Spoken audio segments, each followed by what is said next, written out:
pentingnya seseorang kalau bertanya agama itu kepada ahlinya. Jadi orang yang membunuh 99 jiwa ini Bapak Ibu sekalian datang kepada seorang rahib. Diistilahkan rahib ini adalah orang yang suka ibadah tapi dia tidak punya ilmu agama. Orang ini menanyakan kepada seseorang siapa orang yang paling pintar di muka bumi, ditunjukkan kepada seorang rahib. Orang suka ibadah tapi nggak punya ilmu. Ya, mungkin dia sholat, mungkin dia ibadah tapi dia tidak tahu benar atau salah ini yang dia kerjakan. Maka orang ini berkata, pada saat menemuinya, ia mengatakan telah membunuh 99 orang. Apakah ada taubat untuknya? Maka si rahib ini atau abid ini, orang yang ahli ibadah tapi nggak punya ilmu, dia mengatakan tidak ada. Kok orang sudah bunuh 99 mana bisa diterima taubatnya? Maka karena orang yang telah membunuh tadi 99 putus asa, dia membunuh juga si rahib ini. Maka genaplah korban dia 100 orang. Genaplah korban dia 100 orang. Ini kenapa? Karena si rahib tidak punya ilmu. Padahal sebenarnya mau dia bunuh 1000 orang pun selama dia mau taubat masih bisa diterima taubatnya. Ya. Inilah yang tadi saya bilang taubat itu tiket VIP sebenarnya ya. Allahu Rabbi wal Islam dini wa Muhammadan Rasulullah. Assalamualaikum warahmatullahi wabarakatuh. Alhamdulillah, lisan kita selalu memuji Allah. Sebagai seorang muslim kita sangat yakin kalimat Alhamdulillah, segala puji dan puja kehadirat Allah adalah kalimat penghubung antara kita dengan Sang Pencipta Allah, yang dengannya segala kebutuhan kita untuk roda kehidupan di muka bumi ini akan dipenuhi olehnya, karena Allah jadikan dia sebagai kalimat syukur atau berterima kasih. Dan puncaknya kita akan dapat balasan terbaik di akhirat di surga nanti. Oleh karena itu jadilah orang muslim yang selalu membasahi lidah dan bibirnya dengan kalimat Alhamdulillah. Selanjutnya kita panjatkan salam hormat kita kepada utusan Allah Nabi besar Muhammad sallallahu alaihi wa alihi wasallam sebagaimana Allah telah perintahkan kita untuk mengucapkan salam hormat tersebut, dan tentu saja sebagai balas jasa 23 tahun dari masa hidup beliau yang dihabiskan untuk agama ini. 13 tahun fase Mekah semuanya hinaan, cacian, puncaknya diusir dari kampung halamannya Mekah. Dan kita tahu betapa pedihnya orang kalau diusir dari kampung halamannya. Dan kemudian 10 tahun fase Madinah semuanya penyempurnaan agama ini sampai akhirnya kita bisa menikmati dan menjadikan sebagai panduan hidup kita. Melanjutkan bahasan pada buku kita, dan ini adalah bab-bab atau bab terakhir dalam buku kita ya. Bergegas taubat sebelum terlambat. Kembali saya ingatkan karena materi kita kadang-kadang sebulan sekali atau sebulan 2 kali saja. Kalau taubat ini adalah sebuah tiket VIP yang disiapkan oleh Allah Subhanahu wa taala untuk siapa saja hambanya yang melakukan pelanggaran-pelanggaran. Dan kita tahu setiap pelanggaran itu berarti punya konsekuensi hukum. Di alam manusia saja seperti itu. Apalagi di alam Sang Pencipta Allah Subhanahu wa taala. Kalau ada orang yang siap melanggar, berarti dia siap dihukum, dan dia harus menyadari kalau akan ada konsekuensi hukum tersebut. Ringan atau beratnya itu tergantung daripada perbuatan dia nantinya. Tapi seringan-ringannya pelanggaran tetap akan ada hukumannya. Oleh karena itu, setiap muslim yang berakal sehat tentu dia berusaha untuk selalu menjauhi pelanggaran-pelanggaran apapun. Karena semua pelanggaran yang dilarang dalam agama kita itu memang berefek negatif. Seperti misalnya bohong, menipu, ya, kemudian menggunjing, memfitnah, membunuh, memukul, apa saja, mengganggu. Semua ini adalah hal-hal yang tidak baik. Dan Allah Subhanahu wa taala Sang Pencipta sudah mengaturkan buat kita agar menjauhi semua itu. Dan semuanya larangan-larangan tersebut sudah diikuti dengan ancaman-ancaman. Orang yang berakal cukup dia membaca dan dia tahu, oh ternyata orang berbohong itu akan kena hukuman seperti ini, orang menggunjing, orang memfitnah, orang memukul, orang membunuh dan seterusnya, maka dia akan berhenti dan tidak akan melakukannya. Kalaupun sudah terlanjur dia melakukan, perbedaan dasar antara makhluk manusia dengan Allah Subhanahu wa taala, Allah masih menerima hamba-hambanya yang sudah terlanjur melakukan perbuatan kalau mereka mau kembali kepada Allah. Nah, itulah istilah taubat. Dan taubat ini sebagaimana saya bahasakan tadi adalah tiket VIP. walaupun kita sudah melakukan pelanggaran sekian banyak, tetap saja Allah Subhanahu wa taala memberikan peluang untuk kembali kepadanya asal kita betul-betul ingin tulus. Ya, kembali kepada Allah Subhanahu wa taala biasanya dikenal dalam agama kita dengan taubatun nasuha atau taubat yang diikuti dengan ketulusan. Imam Nawawi rahimahullah menjelaskan bahwasanya taubat nasuha, taubat ini untuk dosa-dosa besar. Kalau dosa-dosa kecil itu akan dibersihkan dengan semua jenis ibadah kita. Salat, sedekah, zikir, majelis ilmu seperti ini, itu akan menggugurkan dosa-dosa kecil. Sedekah, bakti sama orang tua, umroh dan seterusnya.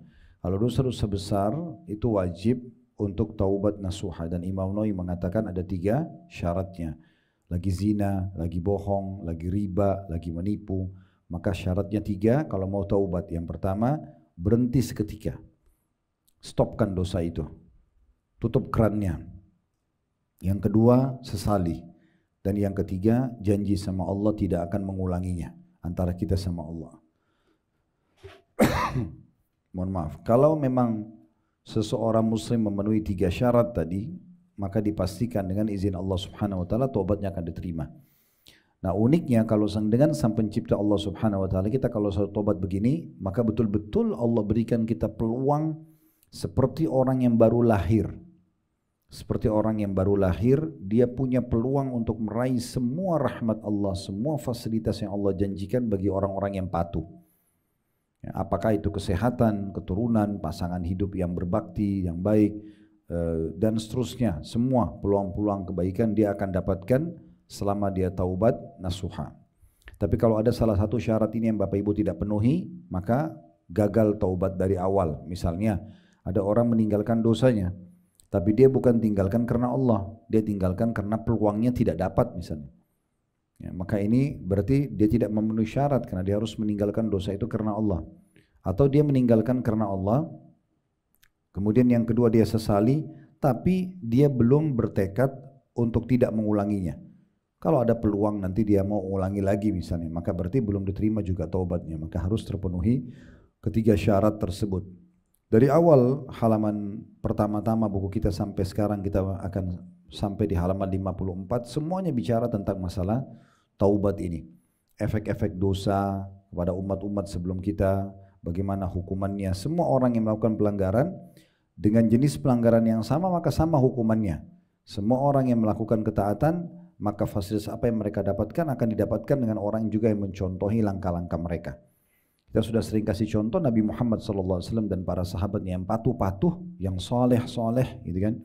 Yang soleha seperti Abu Bakar, Umar, Uthman, Ali, Talha, Zubair yang laki-lakinya dan semua yang laki-laki dari kalangan sahabat, dan para kalangan sahabiat perempuan seperti istri Nabi Aisyah, Hafsah, Khadijah, ya, anak-anak beliau Ummu Kalthum, Ruqayyah, kemudian yang lain sahabat-sahabat lain, sahabiat lain seperti Ummu Sulaim atau Rumaisa, julukan lainnya Gumaisa misalnya, Nusaybah binti Ka'ab dan yang lainnya ridwanullah alaihim. Semuanya ini orang-orang yang sudah tercatat dalam sejarah orang yang patuh kepada Allah, dan kita bisa lihat kalau baca histori sejarah hidup mereka, mereka bahagia di dunia, mereka punya pasangan, mereka punya keturunan, mereka punya kebutuhannya terpenuhi semuanya, namanya harum, dan di akhirat mereka juga dapat balasan terbaik karena selama di dunia mereka nikmati yang halal, meninggalkan yang haram, mengerjakan perintah dan meninggalkan larangan.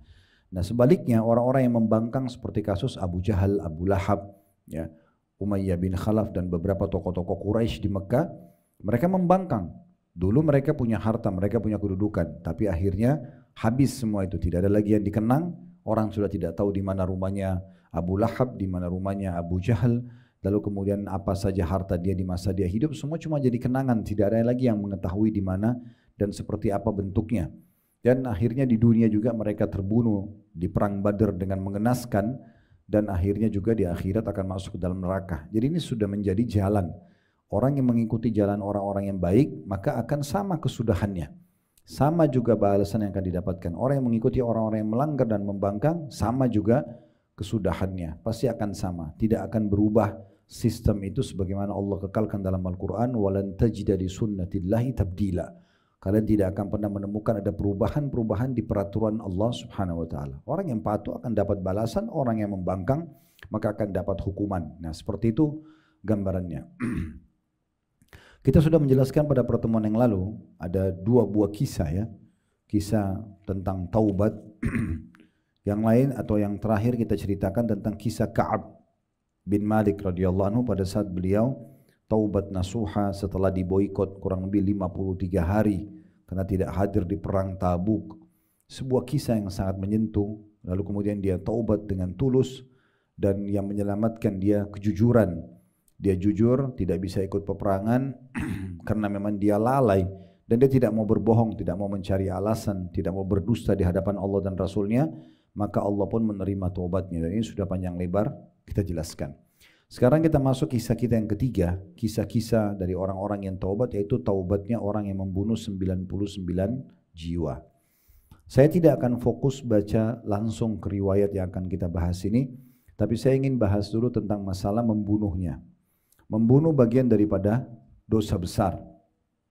Baik itu membunuh diri sendiri atau membunuh orang lain. Baik itu secara langsung merusak fisik atau hanya sekedar penyebab saja. Ya. Jadi kalau misalnya ada orang yang naudzubillah seperti karena kurangnya iman, kurangnya ilmu, mereka terlalu banyak tontonan film-film barat yang mengajarkan bahwasanya salah satu solusi menyelesaikan masalah adalah bunuh diri, maka ini dia ikuti langkahnya, hancurlah semua urusan dia. Urusan dunia hancur, urusan akhiratnya hancur. Islam datang mengharamkan bunuh diri, masuk dalam kategori dosa besar. Dalam hadis Bukhari, kata Nabi SAW, Allah berfirman bagi orang yang bunuh diri, siapa orang ini? Berani-beraninya dia mendahului keputusanku. Kenapa dia bunuh dirinya?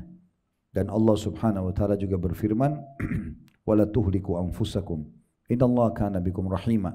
Jangan kalian binasakan diri kalian karena sesungguhnya Allah itu sangat sayang dengan kalian. Pernah ada satu sahabat, dia sakit parah sekali. Saking parahnya dan tidak pernah orang di Madinah melihat orang sakit separah dia, maka para sahabat melaporkan kepada Nabi SAW, ya Rasulullah, ada si fulan ini sakitnya parah banget nih, bisa dilihat nggak? Maka Nabi SAW masuk ke rumahnya dan lihat orang ini memang sakitnya agak unik. Memang tidak digambarkan seperti apa, tapi digambarkan sakitnya sangat parah. Sampai Nabi langsung nanya, sebenarnya kamu ini sedang berdoa apa pada Tuhanmu? Maka dia mengatakan, orang yang lagi sakit bilang, ya Rasulullah, saya berkata kepada Allah, ya Allah, kalau seandainya ada hukuman dari dosa-dosa yang pernah aku lakukan yang kau siapkan di akhirat dari dosa itu, maka segerakan di dunia.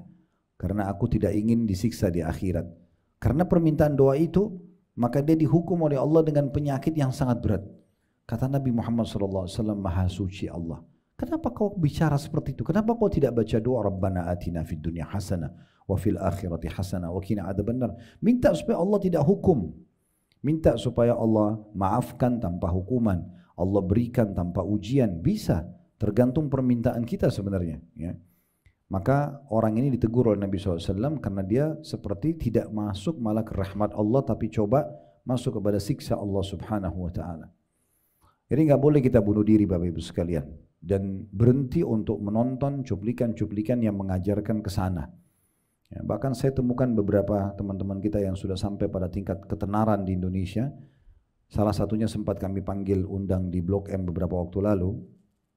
Dia mengatakan karena waktu itu masih jauh dari agama, sampai ada pemikiran, karena semuanya ada, harta melimpah, nama sudah terkenal, semua sudah didapatkan, semuanya kayak termudahkan. Maka syaitan bisikin supaya dia bunuh diri. Dan dia anggap dengan bunuh diri itu mati, berarti itu adalah prestasi yang sangat besar. Sampai sengaja disiapkan musik khusus untuk bunuh diri, dan seterusnya. Tapi Alhamdulillah Allah masih tolong, ya Allah masih tolong. Jadi membunuh diri hukumnya haram, tidak boleh. Baik itu secara langsung kita menusuk badan kita, merusak fisik, atau melahirkan sebab. Melahirkan sebab itu seperti begini. Misalnya teman-teman udah tahu ini makanan basi. Kalau makan akan menyebabkan keracunan. Keracunan bisa mati, tapi sengaja jadi makan. Ini nggak boleh. Berarti masuk dalam kategori seperti orang yang bunuh dirinya sendiri. Kita udah tahu sebenarnya kalau kita jalan di jalan itu, karena ada lubang, ada apa segala macam, ini bisa membawa pada kematian. Sengaja aja kita ke sana. Jalan lagi licin, sengaja balap-balapan, tahu kalau jatuh ini bisa celaka, kecelakaan hitungan detik mati, tetap aja dilakukan. Maka ini semua masuk dalam hal yang tidak dibolehkan. Itu kalau bunuh diri. Kalau membunuh orang lain juga sama. Membunuh secara langsung fisik, menusuknya, merusak fisiknya, memberikan racun atau apa saja, itu semua masuk dalam kategori membunuh yang haram. Atau menjadi penyebab saja. Seperti kita hanya suruh orang lain membunuh dia. Kita membayarnya, kita enggak terlibat secara langsung di fisik dia, tetap sama. Atau hanya sekedar memberikan saran. Kita enggak ada hubungannya sama orang tersebut, tapi karena kita masuk dalam satu tim yang mungkin tim itu sedang diskusikan tentang bagaimana ya mencelakakan si fulan atau si fulana, maka kemudian kita ikut-ikutan. Walaupun dengan satu kata saja kita berikan dukungan dan terjadi pembunuhan tersebut, kita juga sama mendapatkan dosa. Nah, ini hukumnya semua tidak dibolehkan teman-teman sekalian. Level dosa bunuh yang paling berat adalah membunuh orang-orang mukmin. Orang-orang mukmin, orang-orang yang dekat dengan Allah Subhanahu wa taala. Dalam surah An-Nisa, surah nomor 4 ayat 93, Allah Subhanahu wa taala menyebutkan tentang haramnya membunuh ya, orang-orang mukmin. Ini level tertinggi dalam membunuh ya. Wa may yaqtul mu'minan muta'ammidan fajaza'uhu jahannam khalidan fiha wa ghadiballahu alaihi wa la'anahu wa 'adda lahu 'adzaban 'azima. Barang siapa yang membunuh seorang mukmin dengan sengaja, maka balasannya adalah neraka jahannam. Ia akan kekal di dalamnya dan Allah murka padanya serta mengutukinya dan menyiapkan azab yang besar baginya. Jadi bagi orang yang membunuh orang mukmin secara sengaja, maka ini berarti dia akan kena banyak sekali ancaman di sini. Ada 5. Diancam dengan api neraka, diancam akan kekal di dalamnya. Jadi bukan cuma masuk neraka, tapi dia akan kekal dalamnya. Atau kita masukkan ini poin pertama, yaitu dia akan kekal dalam api neraka. Kemudian yang kedua, Allah akan murka padanya. Yang ketiga, Allah kutukin dia, mengutuk hidupnya, diangkat berkah hidupnya. Dan yang keempat, yang terakhir, menyiksakan atau menyediakan azab yang pedih baginya. Jadi bukan 5 tapi ada 4 jenis siksaan yang diancamkan bagi orang yang melakukan perbuatan tersebut. Kalau dalil tentang masalah tidak boleh bunuh diri dan tidak boleh membunuh orang lain secara global ada dalam surah Al-Furqan. Surah nomor 25 ayat 68 sampai 70. Surah Al-Furqan ayat 68 sampai 70 yang bunyinya walladzina la yad'una ma'allahi ilahan akhara wa la yaqtuluna an-nafsa allati harramallahu illa bil haqqi wa la yaznun wa man yaf'al dzalika yalqa athama. يضاعف له العذاب يوم القيامة ويخلد فيه مهانا إلا من تاب وآمن وعمل عملا صالحا فأولئك يبدل الله سيئاتهم حسنات وكان الله غفورا رحيما. Dan orang-orang yang tidak menyembah Tuhan yang lain beserta Allah, tidak syirik dan tidak membunuh jiwa yang diharamkan oleh Allah untuk membunuhnya. Nah di sini saksi bahasan kita dan tidak membunuh jiwa yang Allah haramkan untuk membunuhnya. Jadi tidak boleh bunuh diri, tidak boleh membunuh orang lain. Atau tadi saya sudah jelaskan di awal menjadi penyebab, itu semua tidak boleh kecuali dengan alasan yang benar. Apa maknanya alasan yang benar? Kalau misalnya kita diserang oleh perampok lalu kita bela diri ya, kemudian kita dibunuh, maka itu tidak masalah. Nah, itu tidak masalah. Kita bisa membela. Atau misalnya seorang pelaku kriminal lalu dihukum mati, kena hukuman mati oleh pemerintah setempat, maka itu juga masuk kategori yang tidak dalam ancaman ini. Kemudian juga orang yang tidak berzina, barang siapa yang melakukan salah satu dari 3 tadi, syirik, membunuh atau berzina, niscaya dia akan mendapat balasan dosanya, yaitu akan dilipat gandakan azab untuknya pada hari kiamat dan dia akan kekal dalam azab itu kalau dia tidak sempat taubat dalam keadaan terhina, kecuali orang-orang yang bertaubat lalu diikuti taubatnya dengan beriman dan mengerjakan amal saleh. Maka kejahatan mereka, dosa-dosa yang pernah mereka lakukan ya diganti oleh Allah dengan kebaikan. Dan Allah Maha Pengampun lagi Maha Penyayang. Nah, ini poin penting untuk digarisbawahi ya. Kalau Allah Subhanahu wa taala itu akan menerima taubat hamba-hambanya ya, walaupun seberat apapun dosa yang dilakukan, asal dia mau kembali maka Allah akan maafkan. Kalau tidak berarti ancaman konsekuensi hukumannya ada. Kemudian juga Allah sebutkan dalam surah Al-Maidah surah nomor 5 ayat 32 tentang larangan bunuh diri atau membunuh ini.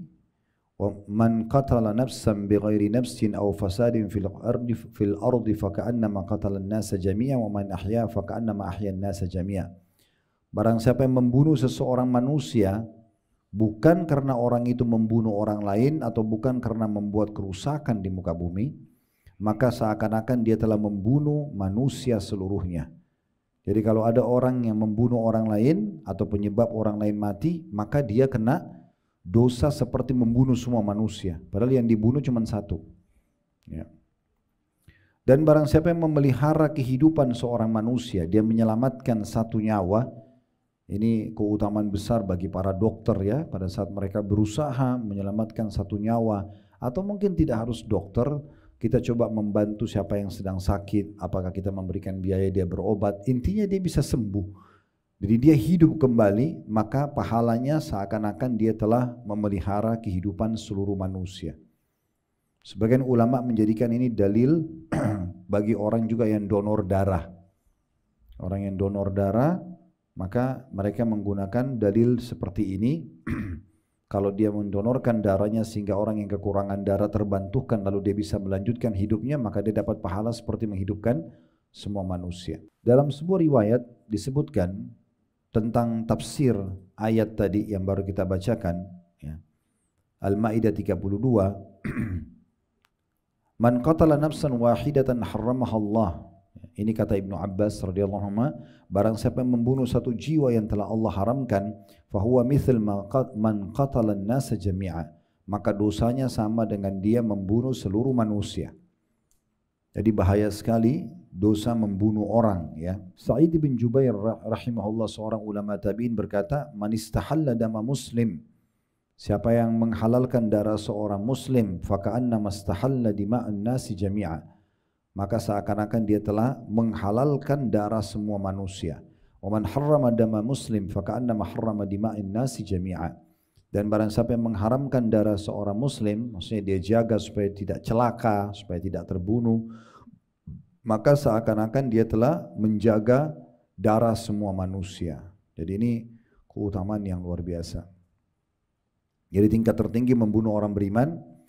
Tingkat yang kedua adalah membunuh orang-orang terdekat ya, seperti membunuh orang tua sendiri.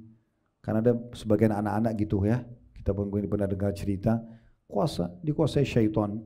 Begitu dia dewasa, dia mau kejar harta warisan, ayahnya dibunuh, ibunya dibunuh. Nah ini dosa bunuh yang cukup besar ya, setelah membunuh orang-orang beriman. Begitu juga dengan membunuh anak, aborsi, gugurkan anak, ini membunuh juga. Dosa besar. Bagaimana Ustaz kalau di rahim saya anak haram, tetap tidak boleh dibunuh. Yang si ibu ini dia berdosa, dia harus taubat. Anaknya nggak ada dosanya, nggak ada hubungannya, gitu. Nggak boleh dia membunuhnya. Itu kalau anak haram, anak halal lebih pantas untuk tidak dibunuh. Nggak boleh sama sekali. Ada fatwa ulama tentang masalah bagaimana kalau belum 4 bulan. Sebelum 4 bulan belum ditiupkan ruh, apakah boleh digugurkan? Maka fatwa ulama dibolehkan kalau memang ada mudaratnya. Misalnya memang diteliti secara medis, anak ini kalau lahir nanti cacat atau akan membahayakan si ibunya akan meninggal. Misal contoh, itu dipastikan memang secara medis dan belum 4 bulan, belum ada ruhnya, itu masih ada fatwa yang membolehkan gitu ya, untuk dikuret, untuk dikeluarkan. Tapi ini adalah hal-hal yang sangat jarang kasusnya. Umumnya banyak orang yang apalagi kalau dia tulus ingin menerima anak tersebut, maka dengan izin Allah Subhanahu wa taala banyak kasus dari jamaah kami, mereka melaporkan malah lahir normal dan tidak ada masalah. Ya. Dan Allah Subhanahu wa taala menyebutkan dalam surah At-Takwir ayat 8 sampai ayat 9 tentang pengharaman aborsi ini. Wa idzal mau'udatu su'ilat bi ayyi dzambin qutilat. Dan apabila bayi-bayi yang dikubur hidup-hidup itu ditanya karena dosa apa mereka dibunuh. Sebenarnya ini sikapnya penduduk orang Mekah dulu ya. Sebelum mereka mengenal Islam, mereka itu kalau dapat anak perempuan mereka merasa malu. Mereka merasa malu. Mereka pikir kalau anak laki-laki bisa mengharumkan nama, bisa jadi kesatria perang, bisa jadi kepala suku. Kalau perempuan tidak. Maka mereka dulu di masa jahiliyah suka membunuh anak perempuannya.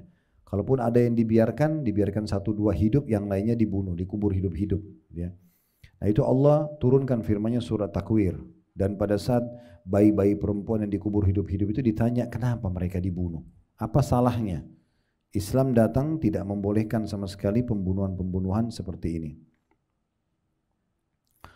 Yang pertama sekali akan dihisab pada hari kiamat yang kita harus tahu di antara manusia itu adalah pertumpahan darah.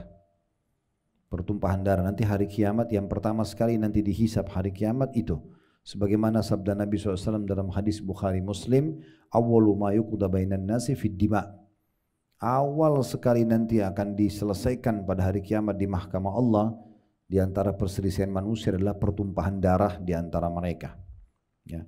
Dan semua dosa-dosa sebagaimana Imam Az-Zahabi rahimahullah sebutkan, masih kemungkinan orang merasa masih bisa tenang ya. Misal maaf, ini bukan mengecil-ngecilkan perkara orang berzina, orang riba, enggak. Tapi perkara-perkara seperti ini, kalau orang melakukannya, dia menyesal, tidak seperti menyesalnya orang kalau pernah membunuh. Orang kalau sudah pernah membunuh, itu dia akan gelisah walaupun dia sudah bertaubat kepada Allah SWT. Karena kegelisahan ini menumpahkan darah bukan mudah gitu ya. Allah Subhanahu wa taala menciptakan orang tersebut bukan untuk dibunuh. Kita tidak berbicara Bapak Ibu sekalian kalau ada orang yang sengaja mau membunuh kita, menyerang kita lalu kita membela diri, itu berbeda.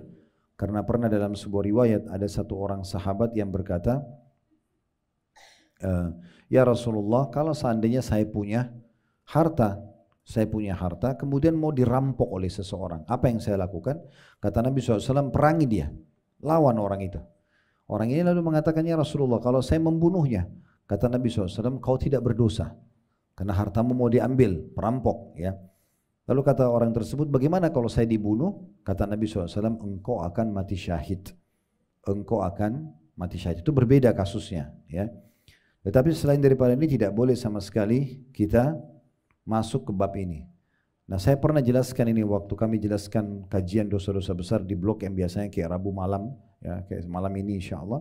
Itu penjelasan tentang apapun yang bisa mengantar pada kasus membunuh, maka bisa sangat dekat dosanya dengan dosa membunuh itu. Jadi nggak boleh kita buka. Termasuk sukanya orang bertengkar dan berkelahi. Ya.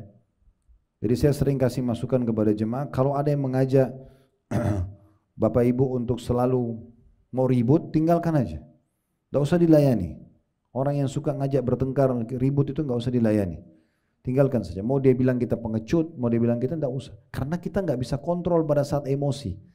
Kalau kita layani, awalnya pertengkaran tulisan atau lisan, lama-lama akan main tangan. Kalau orang sudah pukul-pukulan, jambak-jambakan, ini sudah berbeda. Emosi sudah tidak terkontrol, bahkan nanti bisa pada tingkat membunuh, kan gitu. Otomatis orang tidak sadar. Kalau sampai dia sudah kesakitan oleh rivalnya, mungkin dia pegang batu, mungkin dia pegang pisau, mungkin dia akan bunuh orang lain.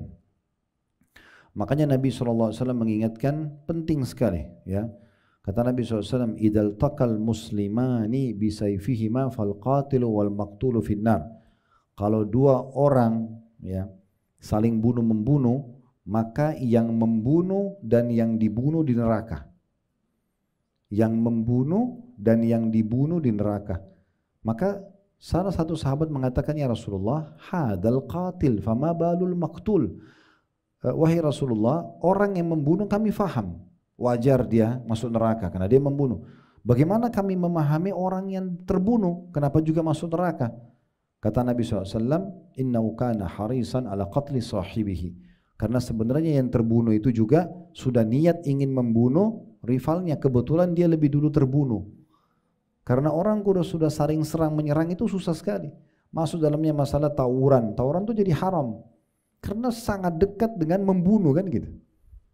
Sangat dekat dibunuh. Atau dia juga membunuh dirinya. Karena dia sengaja masuk ke satu perkelahian yang dia bisa dibunuh kan gitu.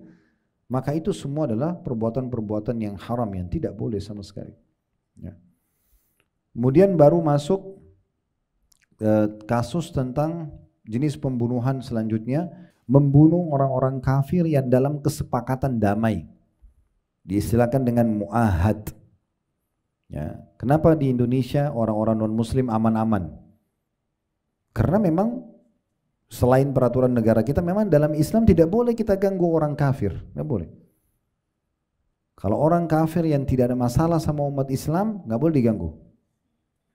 Nggak boleh kita sengaja ini tetangga sebelah orang kafir, matiin aja lampunya, ambil aja hartanya. Nggak boleh, haram dalam Islam. Nggak boleh kita ganggu mereka. Makanya pada saat ada orang yang membawa-bawa jihad, membawa-bawa Islam, lalu membom kayak kemarin itu kasus di Marriott, di Bali, tidak ada satupun ulama yang dukung masalah ini. Gak akan mungkin MUI misalnya atau para dai-dai di Indonesia lalu mengatakan, oh itu benar. Semua menyalahkan itu. Jadi itu tidak benar membawa nama Islam, membawa nama jihad, itu gak benar. Gak ada itu. Membunuh orang dengan alasan mereka orang kafir tanpa peperangan itu nggak mungkin. Nah, ini namanya orang-orang kafir zimmi atau mu'ahad, orang yang dalam kesepakatan damai dengan umat Islam atau dilindungi oleh pemerintah Islam. Makanya kata Nabi SAW, man qatara mu'ahadan, siapa yang membunuh orang kafir yang ada dalam akad kesepakatan damai dengan umat Islam, lam yarih raihatal jannah, dia tidak akan pernah mencium bau wanginya surga. Wa inna rihal tujatu min masirati arba'ina khalifah, dan ketahuilah bau wanginya surga tercium dari jarak 40 tahun, ya. Itu hadis yang sahih riwayat Bukhari. Dalam hadis yang lain kata Nabi SAW, ala man qatala nafsan mu'ahadan lahu zimmatullahi wa zimmatu rasuli faqad akhfara bi dzammatillah fala yarih raihatal jannah wa inna riha la yujadu min masirati as-sab'ina kharifa.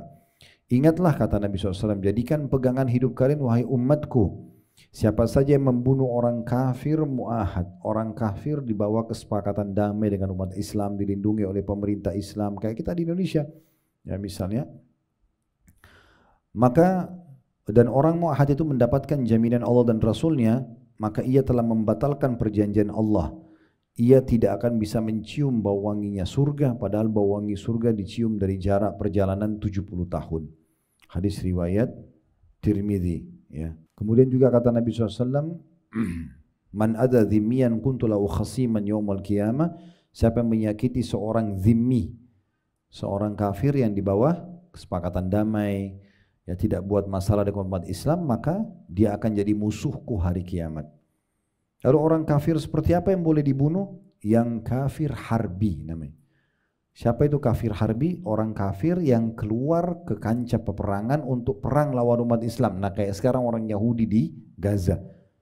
Mereka keluar memang memperangi umat Islam. Jadi orang-orang di sana boleh melawan. Bahkan boleh membunuh musuh-musuh mereka.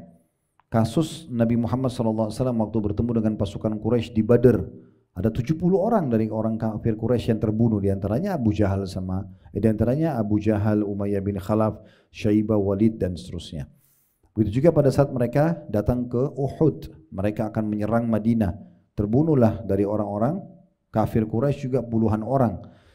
Atau mereka keluar di perang Khandaq atau Ahzab, juga ada di antara mereka yang jadi korban peperangan, gitu kan? Itu berbeda karena mereka terhitung kafir harbi. Itu pun dalam Islam, ingat penting sekali. Di saat kita dibolehkan pun membunuh di kancah peperangan, Nabi SAW titip pesan. Tidak boleh bunuh anak-anak, tidak boleh bunuh wanita. Jadi yang Yahudi lakukan ini luar biasa tuh, pelanggaran yang luar biasa. Tidak boleh bunuh orang yang tua, orang yang menyerah, ya. Kalau dalam Islam dijadikan tawanan perang boleh, tapi kalau untuk dibunuh nggak boleh, ya. Nggak boleh rusak fasilitas umum, nggak boleh bunuh hewan-hewan, nggak ada mutilasi dalam Islam. Tidak boleh membakar fisik. Kata Nabi SAW, jangan kalian membakar karena yang boleh membakar hanya pemilik api itu saja. Maksudnya Allah Subhanahu Wa Taala. Jadi nggak boleh. Jadi dalam Islam itu kita kalau berhadapan sama musuh, tusuk dia mati, selesai. Nggak boleh kita rusak-rusak badannya. Oh, ini orang kafir nih tadinya bakar Quran, udah saya corek mukanya, nggak boleh. Nggak ada mutilasi dalam Islam. Itu banyak riwayat yang menyebutkan para sahabat mengatakan kami dilarang oleh Nabi SAW untuk muthla. Muthla itu mutilasi. Waktu perang Uhud, kaum muslimin dimutilasi kan, Hamzah dipotong hidungnya, dibelah dadahnya, terus sahabat-sahabat Nabi. Tapi Nabi SAW tidak balas itu. Waktu beliau berhasil menaklukkan kota Mekah, dikumpulkan semua orang-orang Quraisy, tokoh-tokoh Quraisy, dan beliau berpegang dengan dua pintu Ka'bah. Lalu beliau mengatakan, kira-kira apa yang akan saya lakukan pada kalian? Maka kata orang-orang Quraisy, hai Muhammad, engkau adalah saudara kami, orang yang baik, kami kenal anda. Karena mereka tahu sekarang pasukan Nabi SAW masuk ke Mekah 10.000 orang dan sudah berhasil menaklukkan kota Mekah. Di masa itu kalau terjadi seperti ini bebas, Nabi mau bantai mereka bisa, dibunuh semuanya bisa, karena mereka tadinya memerangi Islam dan sekarang sudah dikuasai wilayah mereka. Maka mereka kaget waktu Nabi SAW mengatakan, sungguh ya, aku akan mengatakan seperti yang diucapkan oleh Nabi Allah Yusuf, ya, tidak ada balasan untuk kalian pada hari ini. Maka aku sudah memaafkan semua, sampai tidak ada tawanan perang pada saat itu, tidak ada harta rampasan perang, Nabi kembalikan pada orang-orang Quraisy semuanya. Maka karena ini akhirnya mereka banyak yang masuk Islam, ya, karena melihat kemuliaan Nabi Muhammad SAW. Jadi itu perlu difahami, ya. Kemudian yang terakhir adalah membunuh secara umum. Membunuh secara umum. Membunuh siapa saja, orang yang tidak kenal, kayak banyak orang yang iseng, ya. Biasa ada orang iseng suka membunuh-bunuh sembarangan. Ini semua ya tidak boleh dalam Islam. Baik, itu kurang lebih gambaran besarnya tentang masalah membunuh, ya, atau bunuh diri. Ini semua hal-hal yang tidak boleh. Sekarang kita masuk ke bahasan kita. Karena kita sedang bicara masalah taubat, apakah orang kalau sudah terlanjur pernah membunuh masih bisa taubat? Jawabannya bisa, ya. Jawabannya bisa. Cuman memang perlu Bapak Ibu ketahui, ada dosa-dosa yang dosa itu hanya hubungan kita sama Allah. Seperti kasus orang berzina misalnya, itu kan antara dia sama Tuhannya.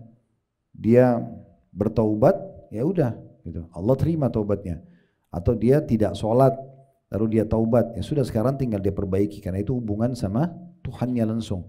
Kalau dosa itu berhubungan dengan makhluk, makhluk ini berarti seperti orang perusakan citra misalnya, ya, kayak gunjing, fitnah, ya, mencaci maki, ini kan perusakan citra. Maka ini harus taubat kepada Allah, taubat nasuha, karena itu dosa besar, sekaligus minta maaf kepada pemilik hak. Kalau pemilik hak itu memaafkan langsung, ya sudah, saya pernah menggunjing Anda, saya pernah fitnah Anda, tolong maafin saya. Ya sudah, saya sudah maafin, alhamdulillah, selesai. Tapi kalau dia kasih syarat misalnya, saya mau maafin tapi dengan syarat kamu harus perbaiki nama saya, maka kita harus ikuti syaratnya. Kalau tidak, maka dia akan tuntut nanti hari kiamat. Itu perusakan citra. Atau pengambilan benda, mencuri, ya, manipulasi data. Ini juga masuk dalam dosa yang berhubungan dengan makhluk, ya. Maka caranya kita harus taubat kepada Allah dan kita harus minta maaf pada pemilik hak dan kembalikan haknya itu. Mungkin teman-teman pernah kerja di satu perusahaan, ngambil pulpen dari kantor, pakai kertas. Ini hati-hati, jangan digampang-gampangin gitu, ya. Ada orang mungkin di kantornya disiapin pulpen 1 lusin, tujuannya untuk dia bekerja selama setahun misalnya, dipakai. Dia bawa pulang ke rumah bagi-bagi sama ponakannya. Kenapa di kantor banyak? Ya banyak di kantor untuk kerja, bukan untuk dibagi-bagi, kan gitu. Tapi ini contoh. Jadi kalau Anda kerja di kantor, mau pakai 1 lembar kertas saja, izin sama pemiliknya. Boleh nggak? Ini selain urusan kantor, saya punya urusan pribadi, saya ingin print sebuah kertas, saya mau pakai, boleh nggak? Minta fasilitas itu dipakai. Jadi nggak boleh sembarangan. Sama semua bonus-bonus dari hasil belanjaan perusahaan, itu semua juga milik perusahaan. Bapak Ibu bekerja sebagai GA, itu pengadaan barang di kantor. Terus kemudian pergilah belanja di satu supermarket atau di satu tempat, ya, misalnya kita belanja. Nah kemudian pada saat Bapak Ibu belanja, karena belanjaannya banyak, kemudian kita dapat bonus payung, baju kaos, apalah, dapat diskon. Itu punya siapa? Punya kantor, bukan punya Bapak Ibu gitu, ya. Jangan anggap itu hadiah buat kita lalu kita bawa pulang, itu nggak bisa. Itu punya kantor, nggak boleh ya, ini hukumnya semua haram. Nah ini kalau ini terjadi, taubat kepada Allah, minta maaf, minta keridhaan kepada pemilik barang, kemudian kembalikan, gitu kan. Terus selanjutnya berhubungan sama manusia juga, kalau kita pernah menyakiti fisik, nampar, sakitin fisiknya, ini ada kisos namanya. Pernah dengar kisos? Ya. Jadi kita harus minta maaf, bertobat sama Allah, minta maaf sama dia. Kalau dia mau maafkan tapi dengan syarat dia juga menampar kita, kita kasih pipi kita. Itu namanya kisos. Kalau enggak nanti jadi masalah hari kiamat. Jadi makanya hati-hati kalau interaksi sama manusia. Jangan sampai merusak citranya, jangan sampai mengambil haknya, jangan sampai menyakiti fisiknya. Karena ini konsekuensi untuk supaya dibersihkan, tidak kena hukuman hari kiamat itu berat. Kalau Allah Maha Penyayang, manusia belum tentu. Makanya kata Nabi SAW, di hari kiamat nanti buku-buku catatan amal dosa itu kalau berhubungan sama Allah masih sangat besar Allah maafkan. Tapi ada satu buku Allah tidak akan ikut campur sampai pemilik haknya memaafkan, yaitu dosa berhubungan dengan makhluk. Maka makin kita jauhi perusakan citra orang, makin kita jauhi untuk mengambil haknya dia. Walaupun sebutir beras, sepotong kue, jangan dimakan kalau bukan punya kita, kecuali dengan izin pemiliknya, ya kan? Begitu juga jangan sampai menyakiti fisik orang lain. Tadi saya bilang kalau diajak berantem, bertengkar, tinggalkan saja. Biarin dia ribut sama tembok, ya. Biarin dia ribut sama pohon, tidak usah layani. Mau dibilang kita pengecut, tidak masalah. Kalau dia serang kita secara fisik, kita punya hak untuk membela diri. Tapi kalau sudah tidak usah. Tidak usah dilayani. Jangan habiskan umur dengan hal-hal yang melahirkan masalah hari kiamat. Saya sering berikan nasihat dan ini memang pegangan hidup saya, Bapak Ibu sekalian.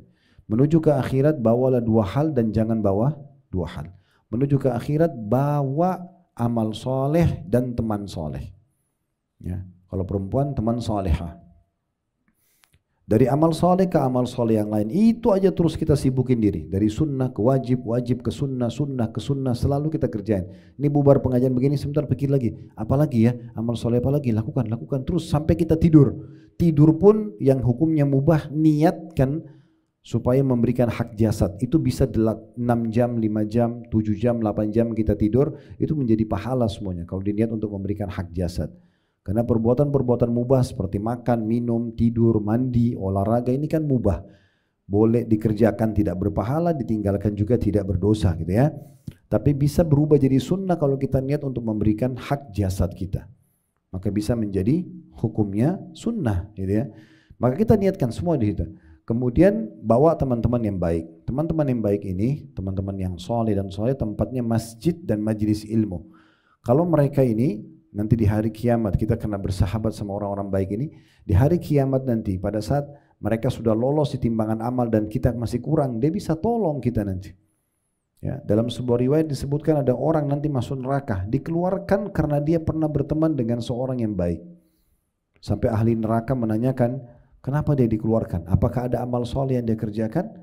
Maka pada saat itu para malaikat menjawab tidak, tapi dia punya seorang teman yang saleh yang memberikan syafaat atau pertolongan kepada dia. Maka pada saat itu ahli neraka semua berharap di dunia dulu punya teman-teman orang saleh atau saleh yang bisa menolong mereka di hari kiamat nanti. Kemudian jangan bawa dua hal, jangan bawa dosa, segera taubat kalau punya dosa-dosa yang lalu, dan ini yang jadi saksi bahasan kita, jangan bawa musuh.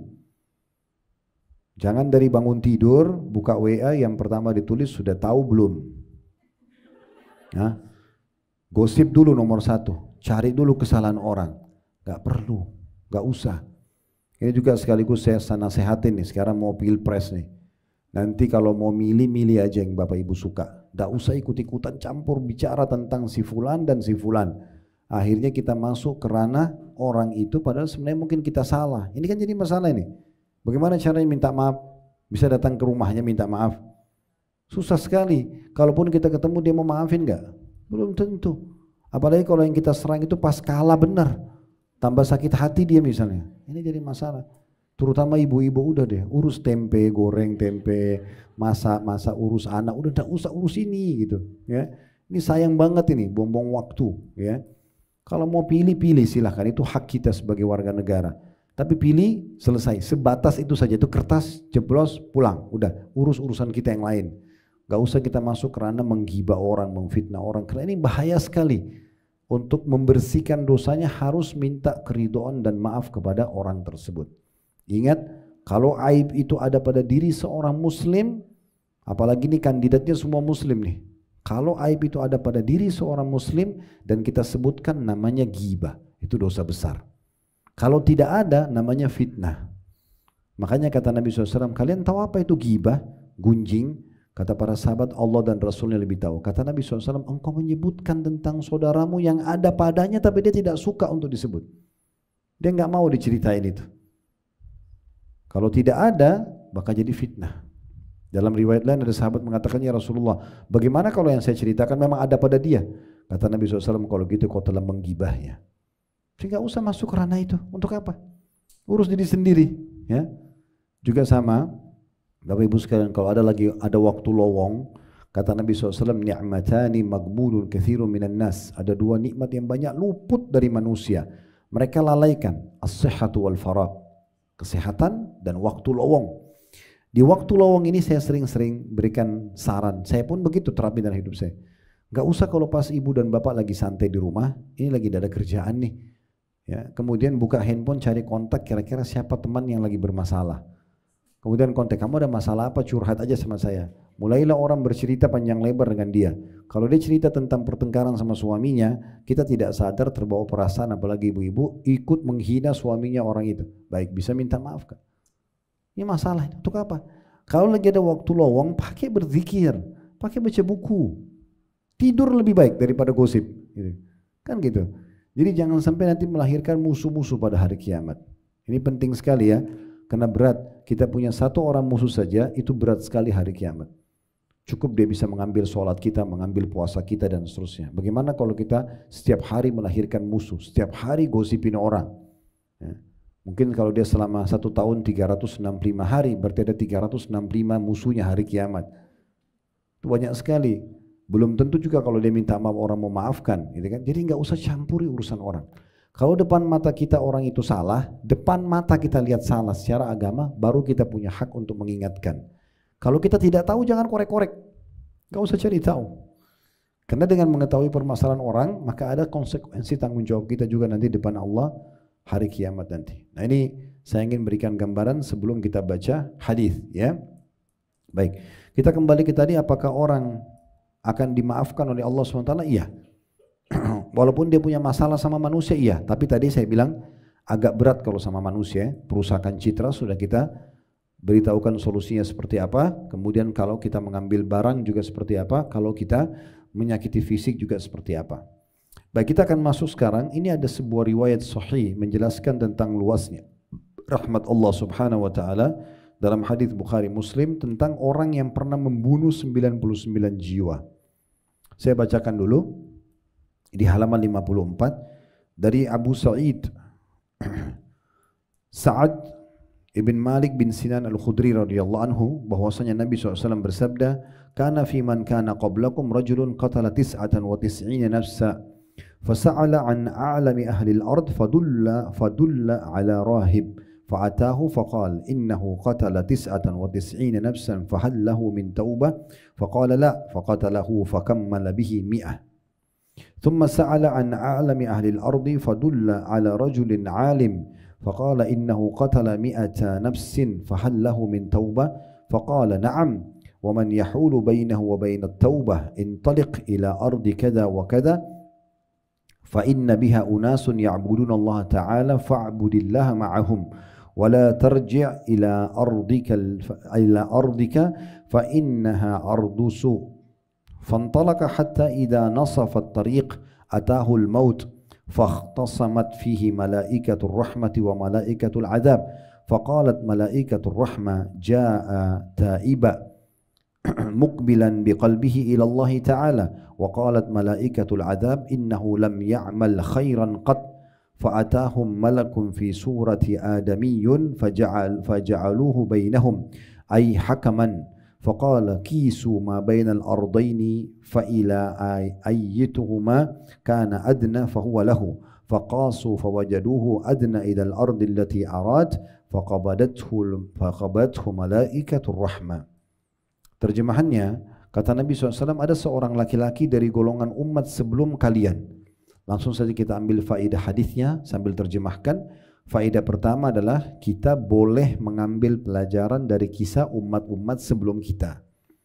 Ya, seperti kisah tentang umat Nabi Musa, umat Nabi Isa, umat Nabi Ibrahim, dan seterusnya.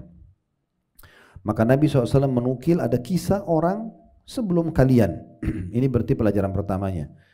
Kemudian telah membunuh 99 orang. Lalu dia bertanya kepada orang yang paling alim di muka bumi. Maka ia ditunjukkan kepada seorang rahib. Ini pelajaran yang kedua. Pentingnya seseorang kalau bertanya agama itu kepada ahlinya. Jadi orang yang membunuh 99 jiwa ini Bapak Ibu sekalian datang kepada seorang rahib. Diistilahkan rahib ini adalah orang yang suka ibadah tapi dia tidak punya ilmu agama. Jadi kalau kita mau ibadah itu harus diikuti dengan ilmu ya. Percuma kalau Bapak Ibu rajin ibadah tapi tidak ada dasarnya. Percuma, sia-sia saja. Ya. Saya berbagi kisah dulu di sini. Di zaman Hasan Basri rahimahullah, seorang ulama tabi'in, pernah selepas asar kayak kita sekarang, begitu selesai beliau mengimami sholat, kemudian ada satu orang di saf berdiri, saf laki-laki, lalu orang itu sholat sunnah. Habis asar, kan sudah tidak ada sholat sunnah habis asar. Di awal-awal Islam dulu ada. Setelah itu ada larangan, ya, karena iblis mengeluarkan tanduknya selepas subuh sampai terbit matahari dan selepas asar sampai terbit matahari. Makanya kita tidak ada sholat ba'diyah subuh, tidak ada ba'diyah asar gitu kan. Tapi orang ini sholat sunnah. Begitu selesai 2 rakaat, Hasan Basri ingin menegur orang ini. Ingin menegur dia, tapi rupanya dia berdiri sholat lagi. Terus saja orang itu sholat sampai 8 rakaat. Setelah 8 rakaat, Hasan Basri berdiri lalu pegang tangannya. Tanya, kamu ini sholat apa? Dengan santainya orang itu, bahkan dengan sedikit emosi dia mengatakan, apakah Allah akan menghukum saya karena saya sholat? Kan saya niatnya baik. Saya sholat kok, masa Allah marah gitu kan? Maka Hasan Basri menjawab dengan ilmu yang benar. Dia mengatakan Allah tidak hukum kamu karena kamu sholat, tapi Allah hukum kamu karena kamu buat sholat itu. Nggak ada sholat habis asar, sunnah, nggak boleh dikerjakan, gitu kan? Jadi Allah marah kenapa kamu justru melanggar apa yang Allah larang. Nah seperti itu. Kalau ada orang niat baik, kan sholat duhur itu 4 rakaat. Udah saya sholat 6 rakaat aja deh. Dia mau tambah, diterima nggak? Enggak, gitu kan? Jadi harus sesuai dengan panduan, nggak usah tambah-nambah, ya. Oleh karena itu selalu berlandaskan dengan ibadah yang ada dalilnya, sudah pasti akan diterima oleh Allah Subhanahu Wa Taala. Nah ini bahayanya orang kalau ahli ibadah tapi tidak punya ilmu, apalagi kita bertanya agama kepada dia. Dia akan menyampaikan fatwa yang salah. Nah ini pelajaran kedua dari hadis. Perhatikan, orang ini menanyakan kepada seseorang siapa orang yang paling pintar di muka bumi, ditunjukkan kepada seorang rahib. Orang suka ibadah tapi nggak punya ilmu. Ya, mungkin dia sholat, mungkin dia ibadah, tapi dia tidak tahu benar atau salah ini yang dia kerjakan. Maka orang ini berkata, pada saat menemuinya, ia mengatakan telah membunuh 99 orang. Apakah ada taubat untuknya? Maka si rahib ini atau abid ini, orang yang ahli ibadah tapi nggak punya ilmu, dia mengatakan tidak ada. Kok orang sudah bunuh 99 mana bisa diterima taubatnya? Maka karena orang yang telah membunuh tadi 99 putus asa, dia membunuh juga si rahib ini. Maka genaplah korban dia 100 orang. Genaplah korban dia 100 orang. Ini kenapa? Karena si rahib tidak punya ilmu. Padahal sebenarnya mau dia bunuh 1000 orang pun selama dia mau taubat masih bisa diterima taubatnya, ya. Inilah yang tadi saya bilang, taubat itu tiket VIP sebenarnya, ya. Kemudian setelah itu si pembunuh ini, nah ini pelajaran kita yang ketiga, pentingnya untuk kembali kepada alim, ya, orang yang benar-benar tahu. Alhamdulillah di Indonesia sudah terbentuk Majelis Ulama Indonesia. Banyak ulama-ulama dan dai-dai kita menyebar, bisa kita konsultasi dengan mereka, ya, memang betul-betul yang kompeten di bidangnya. Nah, ketika orang ini yang sudah membunuh 100 tadi bertanya lagi, maka ditunjukkanlah dia kepada seorang laki-laki alim, orang yang faham ilmu agama. Lalu orang itu berkata, dia telah membunuh 100 jiwa, apakah masih ada taubat untuknya? Maka si alim karena punya ilmu dia mengatakan, iya, tentu saja ada taubat buat kamu. Lalu kemudian si alim ini menunjukkan kepada orang tadi pergilah kamu ke negeri ini dan negeri itu, karena sesungguhnya di sana tempat atau tempat tinggal orang-orang yang menyembah Allah, sembahlah Allah bersama mereka. Dan jangan kamu kembali ke negerimu karena sesungguhnya ia adalah negeri yang buruk. Jadi pelajaran yang ketiga, pentingnya untuk konsultasi pada ahlinya. Ya, orang yang faham agama benar kita konsultasi sama mereka, tidak boleh kita sembarangan. Pelajaran yang keempat, kalau orang mau hijrah, mau pindah, meninggalkan kondisi dan keadaan dia yang buruk, jauh dari agama, dia juga memang harus mengubah komunitasnya. Ini penting sekali ya. Jadi jangan heran Bapak Ibu kalau Anda sudah mulai ikut pengajian, sudah mulai tersentuh secara keimanan, kita juga sudah berubah secara performan penampilan kita, itu pasti akan berbeda. Teman-teman kita yang misalnya ibu-ibu maaf ya, dulu mungkin tidak berhijab, sekarang terus berhijab karena ikut pengajian. Nanti kita sudah risih bersama dengan teman-teman kita yang dulu, yang pakai rok pendek, yang pakai pakaian terbuka, kita juga jadi gak enak. Ya, mereka juga jadi gak enak sama kita. Itu wajar terjadi. Dan sekarang akan ada komunitas baru. Siapa komunitas baru? Ya mirip-mirip dengan kita pastinya. Orang yang biasa ke karaoke, ke diskotik, memang itu pasti akan sama. Mereka juga akan sama komunitasnya. Orang yang biasa di pengajian, masjid memang akan sama komunitasnya. Memang sudah begitu. Dan wajar orang pindah transisi kalau dia hijrah. Nah ini perkataan alim tadi ini penting sekali. Dia mengatakan, kalau kau betul-betul mau tobat, pergilah kamu bentuk ke komunitas baru. Di negeri ini ditunjukkan satu negeri, tapi dalam riwayatnya tidak disebutkan negeri yang mana. Di sana ada masyarakat yang menyembah Allah. Pergi ke sana, sembah Allah bersama mereka. Dan jangan kau kembali ke negerimu atau komunitasmu yang dulu, karena itu adalah negeri yang buruk. Mungkin teman-teman bilang begini, Ustaz, saya tidak terpengaruh kok. Itu menipu diri sendiri Bapak Ibu sekalian. Kita ini manusia makhluk sensitif, ya. Sering saya kasih contoh di pengajian itu. Sekarang hidung kita bisa bedain enggak Bapak Ibu sekalian wangi dan busuk seketika? Bisa enggak? Hah? Bisa kan? Sensitif enggak itu? Mata kita bisa bedain enggak terang sama gelap seketika? Telinga kita bisa bedain enggak ini intonasi suara ribut, ini tidak? Bisa. Lidah kita bisa bedain mana pedas, mana asam seketika, ya enggak? Kulit kita ini sekarang meja, kainnya kalau saya pegang pakai tangan saya bisa tahu kainnya kasar atau tidak. Bapak Ibu juga sama kan? Jadi kita ini sensitif sekali. Omong kosong itu kalau kita duduk nonton film India 2 jam, oh saya tidak terpengaruh. Oh bohong benar. Matanya melihat, makanya kalau sedih kita sedih, kalau senang kita senang, berpengaruh. Seperti juga Bapak Ibu duduk pengajian begini, dengar cerita, oh orang soleh, oh ya, kita terpengaruh kan? Itu sensitif. Jadi nggak bisa kita bilang, oh saya tidak terpengaruh, nggak bisa. Kita lemah manusia. Jadi lebih baik kita kenal sama orang-orang, tetapi untuk komunitas kita nggak bisa. Harus kita ubah komunitas menjadi orang-orang yang lebih baik dari kita, lebih soleh dan solehah dari kita. Makanya kata Nabi SAW, Al-mar'u ala dini khalili, seseorang sesuai dengan agama temannya atau komunitasnya. Falyanzur ahadukum ila may yukhalil, maka dia harus memilih siapa yang dia jadikan sebagai temannya. Baik, selanjutnya itu pelajaran yang keempat yang bisa kita ambil ya. Saya langsung lanjut terjemahan dan kita ambil pelajaran selanjutnya. Berarti pelajaran yang kelima selain ya. Laki-laki itu kemudian berangkat, maksudnya menuju ke negeri yang dia mau taubat, yang dipandu oleh orang soleh tadi.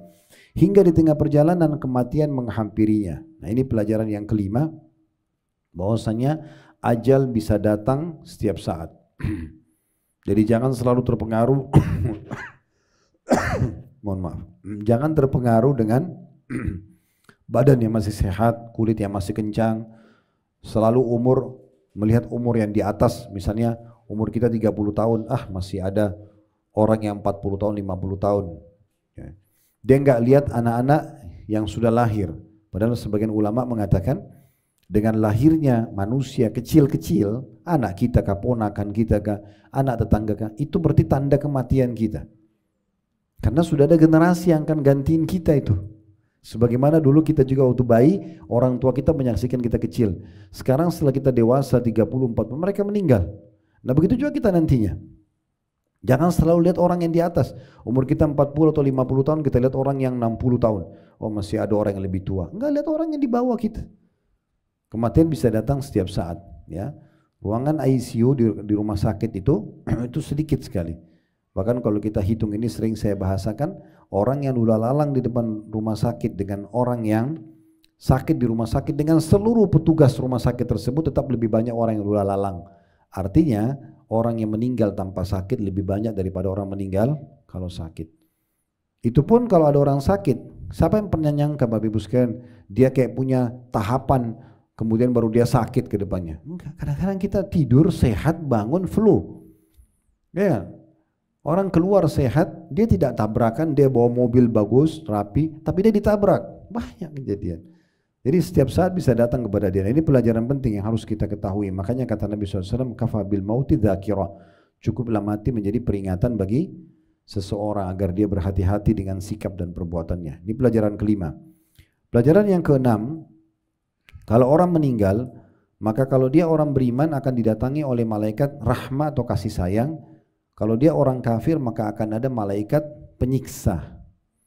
Nah ini disebutkan, ini pelajaran keenam ya. Para malaikat pun pada saat orang yang tadi mau taubat ini meninggal, maka Allah datangkan malaikat rahmat berselisih dengan malaikat azab.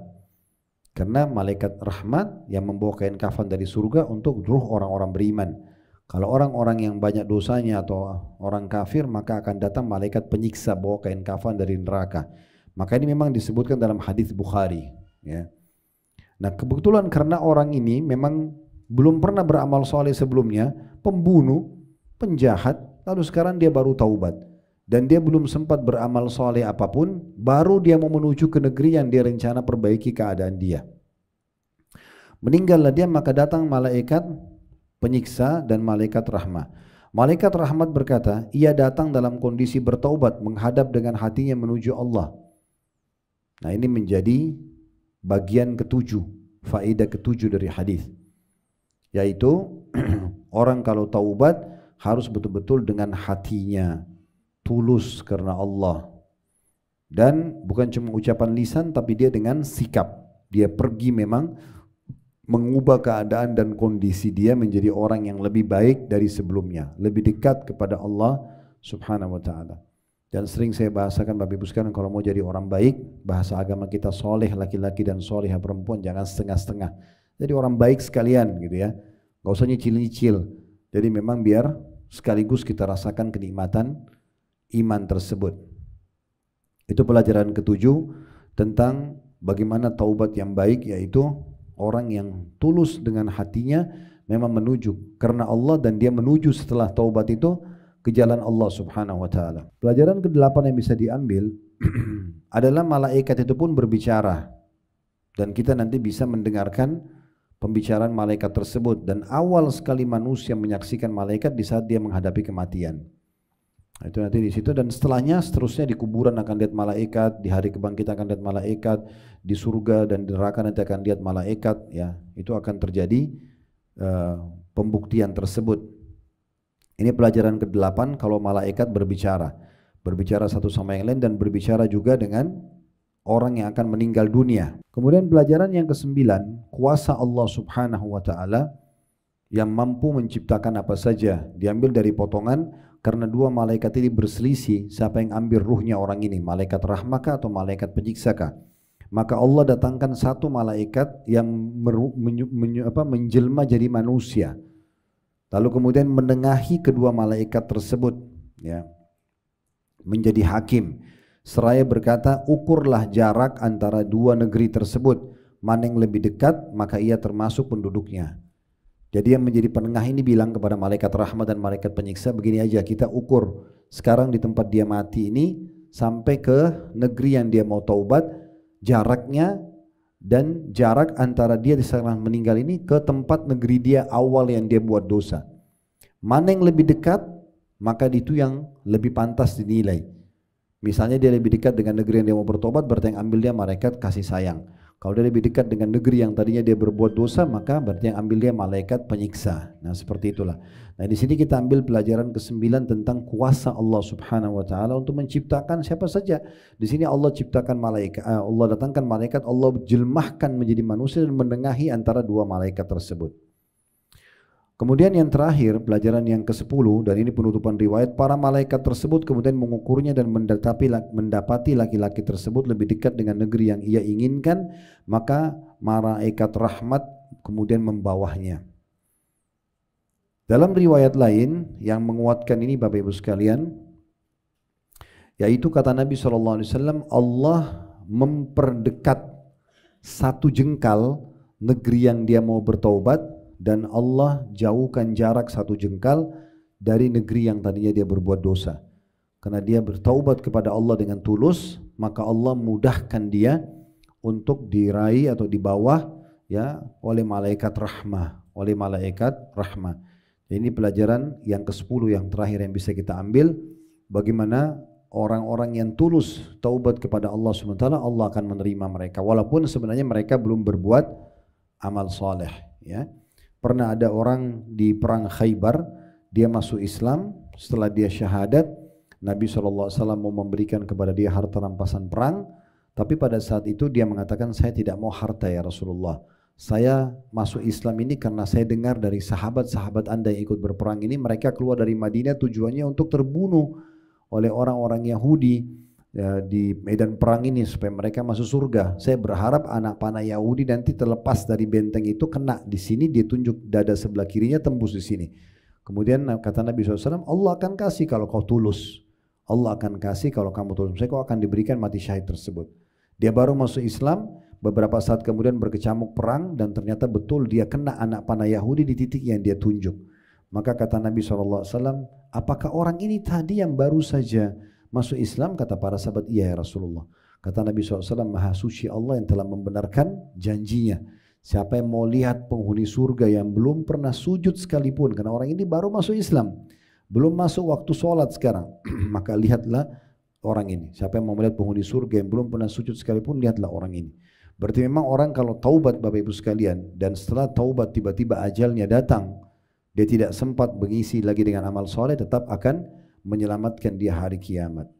Tapi bedanya ini penutupan bahasan kita. Setelah ini kalau ada pertanyaan silahkan.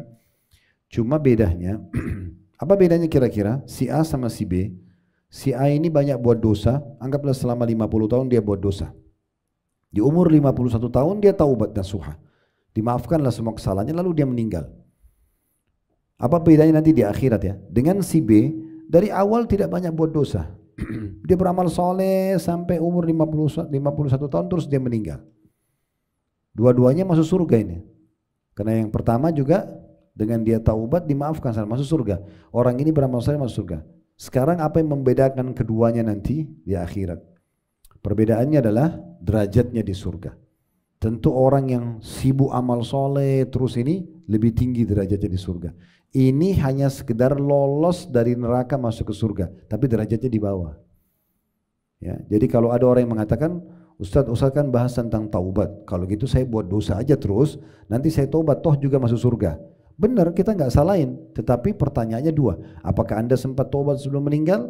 Yang pertama. Dan yang kedua, kalau Anda pun berhasil bertaubat, berarti hanya akan dapat derajat yang sangat rendah di surga, walaupun itu fasilitasnya bagus, dibandingkan dengan orang yang sibuk beramal saleh kemudian dia masuk ke dalam surga, ini derajatnya akan sangat tinggi. Jadi daripada kita buat dosa lalu bertobat, lebih baik kita sibuk amal saleh saja. Nah itu lebih baik daripada golongan yang pertama tadi. Allahu a'lam. Kalau ada benar dari Allah, kalau ada salah dari saya mohon dimaafkan. Subhanakallahumma bihamdika, asyhadu an la ilaha illa anta astaghfiruka wa atubu ilaik. Wassalamualaikum warahmatullahi wabarakatuh.